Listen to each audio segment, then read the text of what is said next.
Ja, herzlich willkommen zu Kerbal Space Program. Ich bin der Dani Vega von Spiegelwetter.ch und wie gesagt, heute geht es um ein Weltraumprogramm von den Kerbals. Das ist ein Kerbal, das seht ihr da hier in der Mitte, der Astronaut, der auf dem Mond, beziehungsweise hier ist es der Mond, auf dem Mond steht. Und ja, wenn ihr wahrscheinlich jetzt annehmt, es geht um Weltraumreisen, um Raketen, um Raumschiffe und so weiter und so fort. Die Idee ist, dass wir eben ein Weltraumprogramm startet auf dem Planet Kerbal und man hat da verschiedene Möglichkeiten und es fängt an mit Raketen, mit Space Shuttles, mit Satelliten, die man in die Umlaufbahn schickt, mit anderen Planeten, die man besucht, oder eben den Moon zum Beispiel. Man kann auch mit sogenannten Rovers, mit so kleinen Gefährten auf den Planetenoberflächen oder Trabantenoberflächen rumfahren oder auch nur laufen und so weiter. Was ich jetzt mache, ich fange nicht vom Anfang an, wie zum Beispiel eben einen Satelliten in die Umlaufbahn schicken, das habe ich bereits schon hinter mir, sondern ich habe vor, im Orbit ein Raumschiff zusammenzubauen.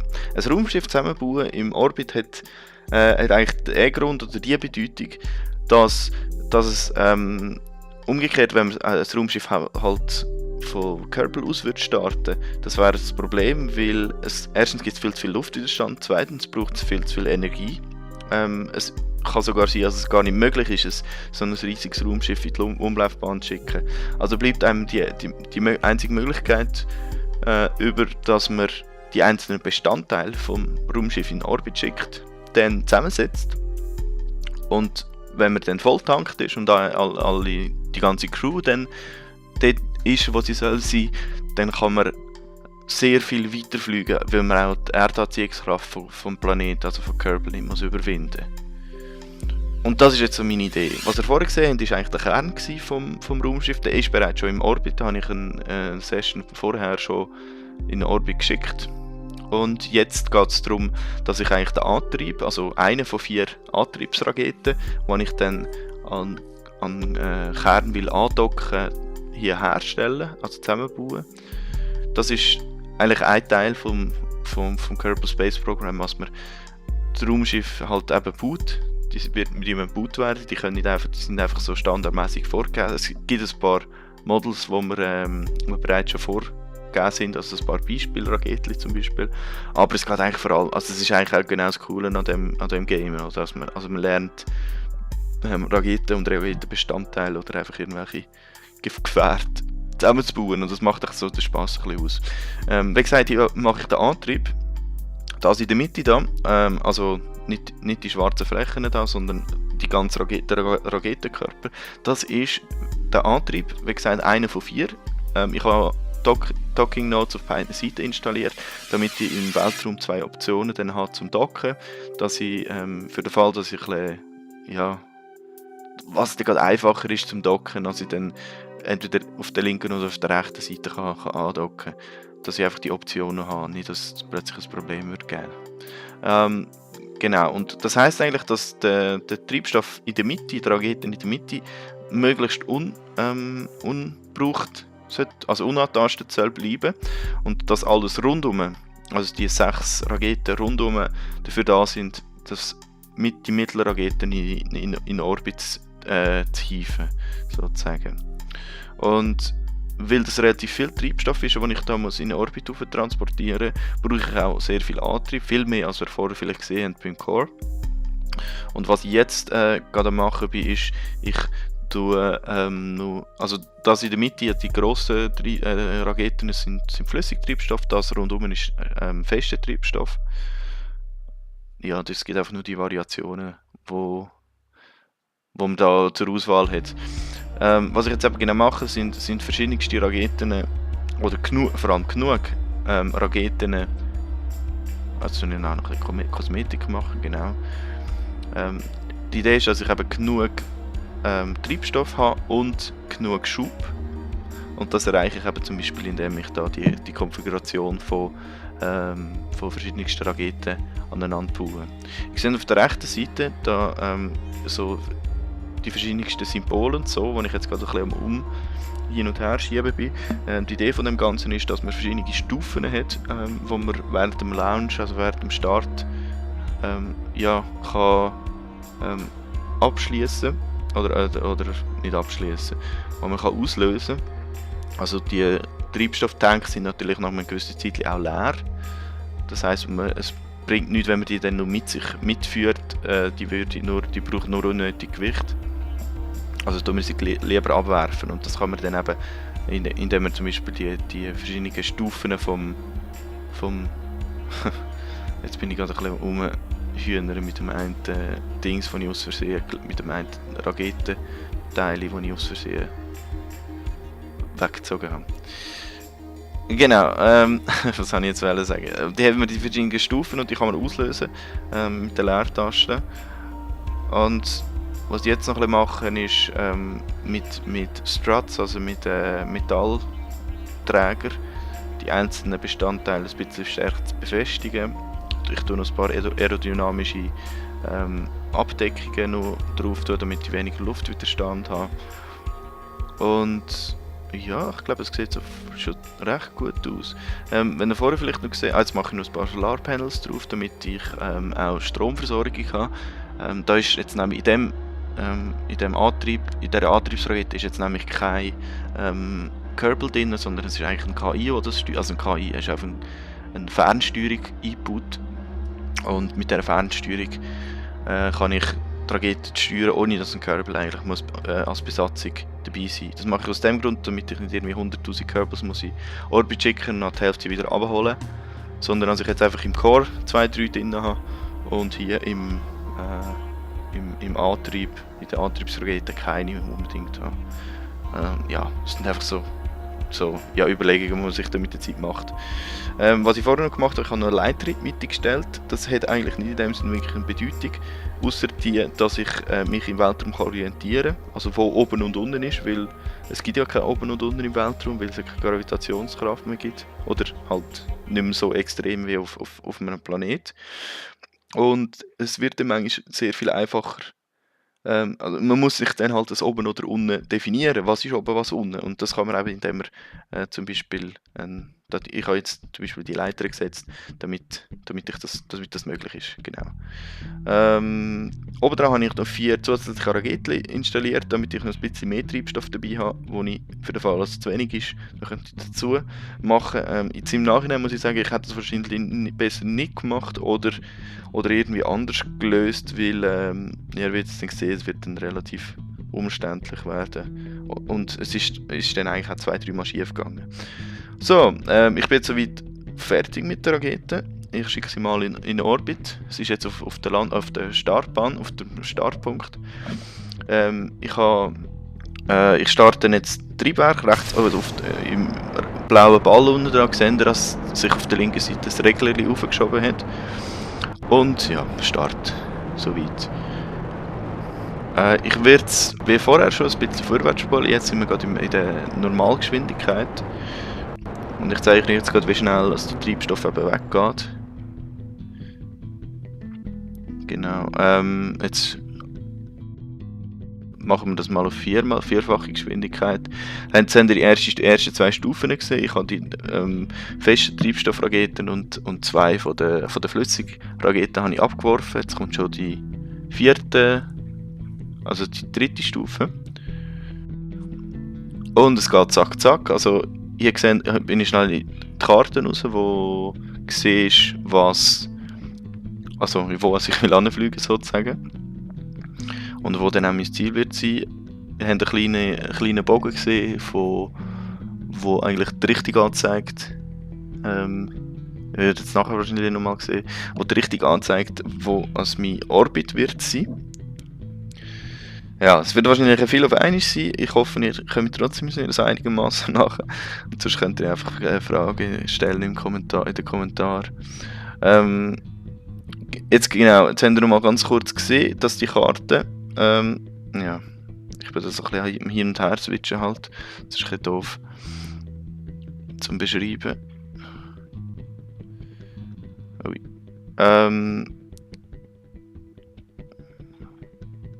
Ich gebe mir schnell einen Moment. Okay, also jetzt ist die letzte Stufe eigentlich, oder die zweitletzte Stufe eigentlich erfolgreich.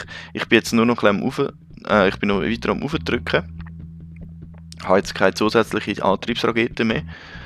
Und der Orbit also einmal zumindest der höchste Punkt vom Orbit, nähert sich jetzt langsam am Orbit an, den ich eigentlich will erreichen. Also die zwei kreisförmigen Orbits, das sind zwei Teile oder ein Teil von einer Raumstation, die ich nicht mehr brauche, und der eine, den ich will erreichen. Die Idee ist jetzt, dass ich einen Orbit finde, der ein bisschen kleiner ist als der Orbit vom Ziel.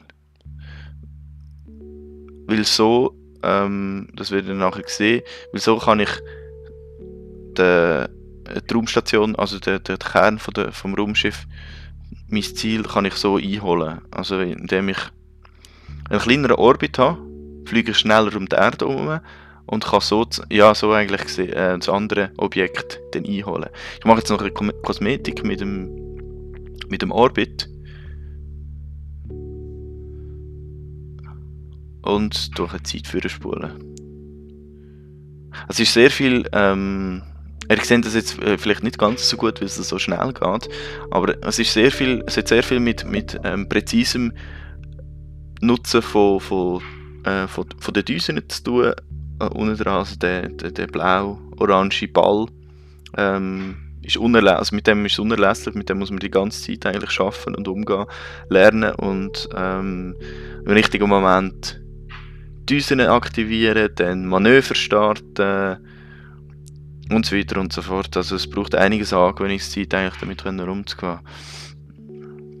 Wenn ihr jetzt seht, jetzt bin ich eben im Orbit, habe Zeit für die Spulen und meine Antriebsrakete verfolgt sozusagen jetzt die Raumstation, die ich erreichen will, und jetzt dann hat sie erreicht, genau, jetzt ist der Punkt da.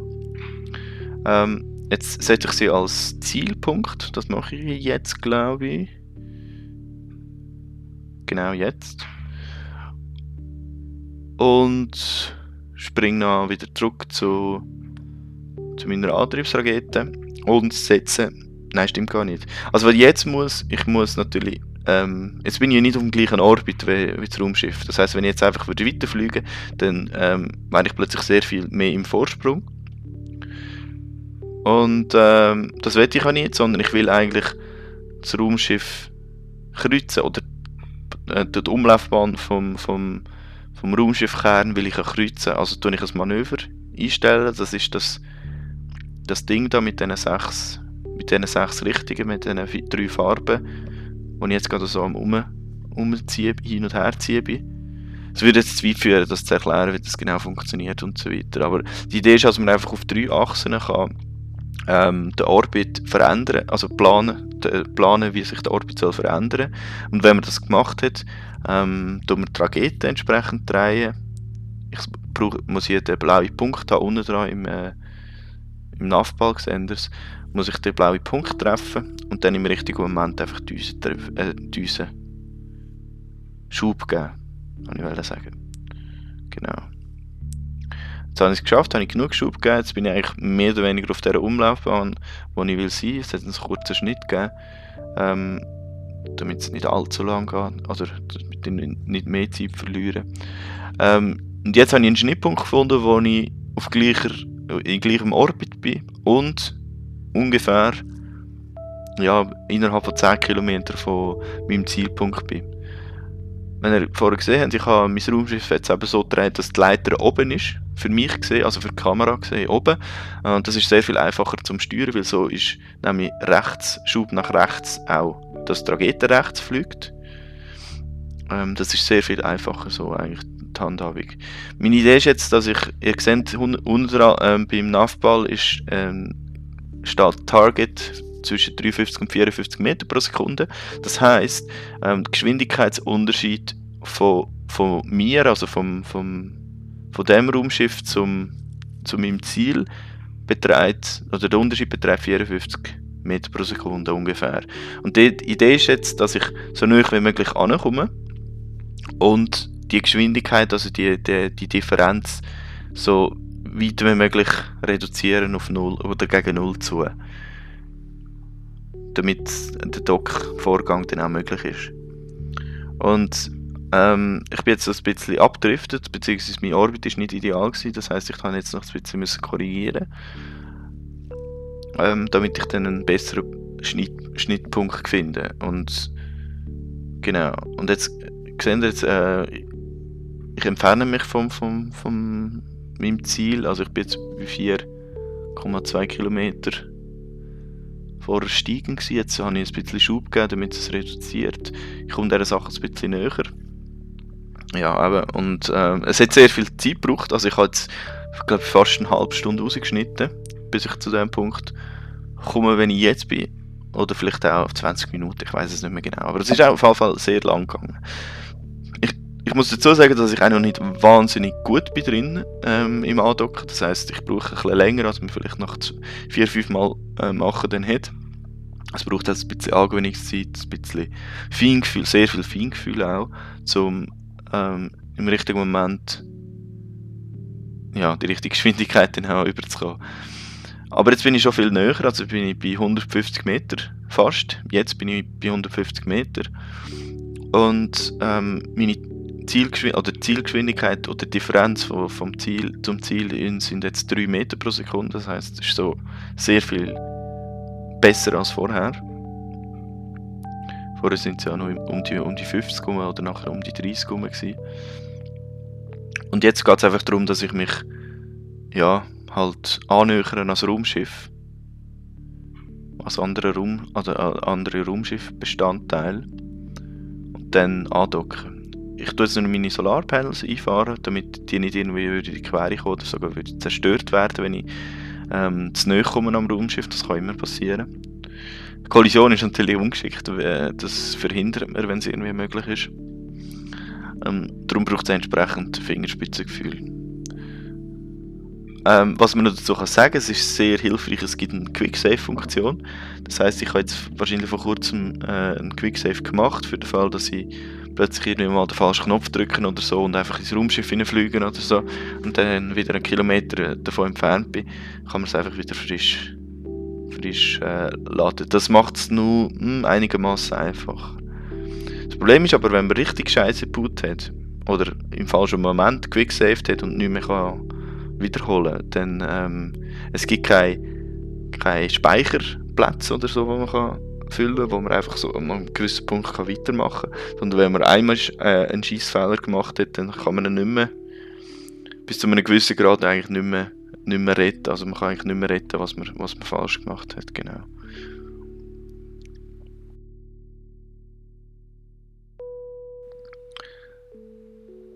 Also es hat auch sehr viel also ich sage jetzt blöd, atmosphärisch, eigentlich im wahrsten Sinne vom Wort, atmosphärisch, dass man da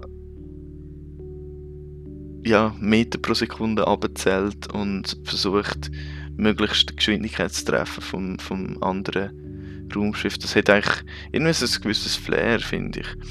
Und das macht eigentlich den Reiz vom Spiel aus, oder? Das einerseits das Bauen von der Raumschiff und andererseits eben die Manöver im Weltraum.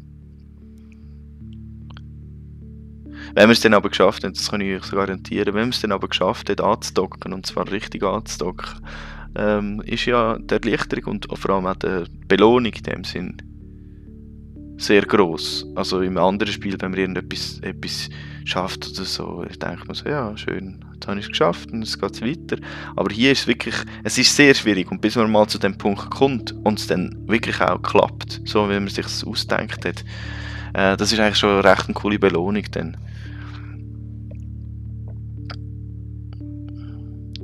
Ja, und also ich nähere mich immer mehr eigentlich an meinem Ziel an.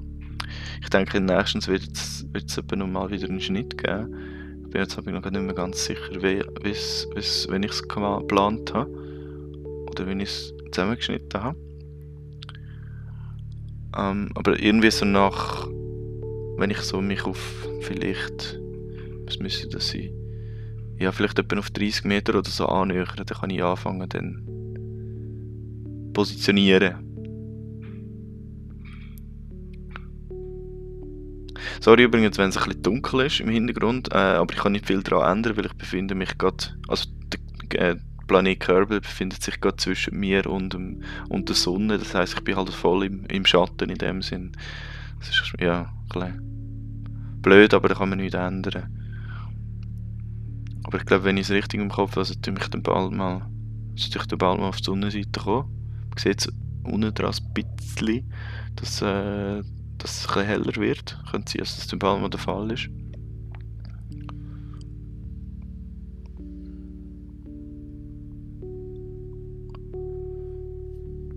Ja, jetzt bin ich da irgendwie wieder ein bisschen langsam unterwegs. Ja, genau. Da wäre der Schnitt. Ja, es sieht schon ganz anders, weil jetzt bin ich ja sehr viel näher. Geschwindigkeit, jetzt steht zwar, das ist jetzt die Orbitalgeschwindigkeit, die kann man jetzt nicht berücksichtigen. Das hat jetzt nichts mit der Targetgeschwindigkeit zu tun, aber die wird jetzt, also die Zielgeschwindigkeit, die Differenz, muss ich sagen, die wird jetzt weniger als 1 Meter pro Sekunde sein.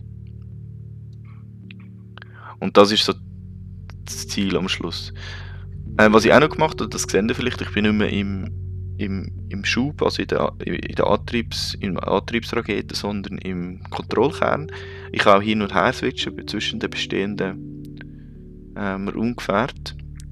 Und ich habe das gemacht, weil ich irgendwie das Gefühl hatte, die Handhabung mit dem Kern ist einfacher als mit dem Antrieb. Und jetzt seht ihr auch übrigens rechts unten die 2 Typen da. Die beiden Kermans da, meine Astronauten, die sind nicht ganz so begeistert, was da gerade passiert. Aber das sind einfach ihre Gesichter, sie wissen halt nicht, was passiert und ich mache halt einfach ein bisschen. Genau, jetzt sehen wir langsam, also die Docking Nodes, also die Dockknoten, die sind magnetisch und das Magnetische hat sich jetzt eigentlich, wie soll ich sagen, das Magnetische hat sich jetzt aktiviert sozusagen. Oder wir sind genug näher, damit sich die beiden anziehen. Und jetzt ist der Docking-Vorgang hat funktioniert. Es hat einen kleinen Schnitt gegeben,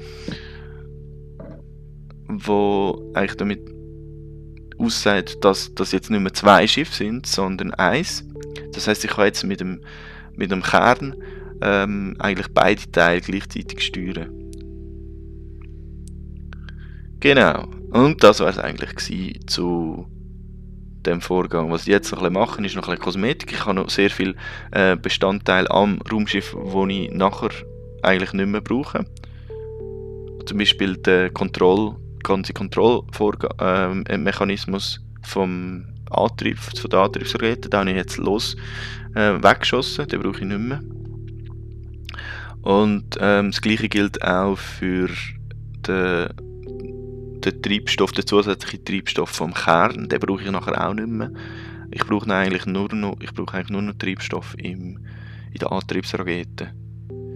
Ich will auch, also ich will jetzt noch sehen, ich will auch noch den Teil noch abdocken, wo ich jetzt den Treibstoff überbefördere. Damit ich dort unten dran an dem Ding da dazwischen, zwischen den Treibstoffbehälter und Mannschaftsquartier, ich werde dann auch den noch abkoppeln, damit ich den Platz noch habe für einen Rover, also für ein Gefährt oder beziehungsweise für eine Landefähre, damit ich auf den einzelnen Planeten wird können landen. Weil auch das, also weil es ein orbitales Raumschiff ist, ich werde mit dem ganzen Ding nicht können und vor allem auch nicht wollen landen auf den Planeten, weil der Start wird dann nicht mehr funktionieren. Also ich werde am ehesten dann einfach im Orbit bleiben und mit einer sehr kleineren Fähre, die weniger Energie braucht und sehr viel leichter ist, dann einfach direkt auf der Planetenoberfläche landen. Genau, aber das mache ich jetzt nicht mehr das Mal. Ich mache jetzt einfach hier noch die Kosmetik ein bisschen fertig. Ja, und jetzt habe ich halt die eine Antriebsrakete drauf und jetzt kommen noch 3 weitere. Und ich denke, ich werde, wenn dann erst wieder ein Film machen, wenn ich so weit bin und eigentlich kann neue Planeten erkunden. Genau. Ja, eben, das wäre die erste Rakete gewesen und jetzt kommen noch 4 weitere. Ich kann jetzt einfach die gleiche Rakete noch 3-mal in Orbit schicken und mit dem Kern verbinden, also docken, mit dem Kern docken. Ja, es wird einiges an Zeit brauchen, aber ja, es macht Spaß. Es macht echt Spaß. Vor allem, wenn man ein bisschen reingekommen ist. Und wenn ich vorher gesagt habe, als Belohnung dafür, dass wenn man das geschafft hat, was man sich eigentlich im Kopf ausgemalt hat und es dann auch funktioniert, ist eigentlich recht gross. Also der Belohnungsfaktor ist sehr, sehr gross und sehr angenehm. Gut, das war es vom Kerbal Space Programm, von mir einmal zumindest. Ich hoffe, ich habe euch nicht gerade erschlagen mit all diesen Informationen und ihr seid nicht vollständig überfordert worden von diesen ganzen Informationen und von der Komplexität von dem Spiel.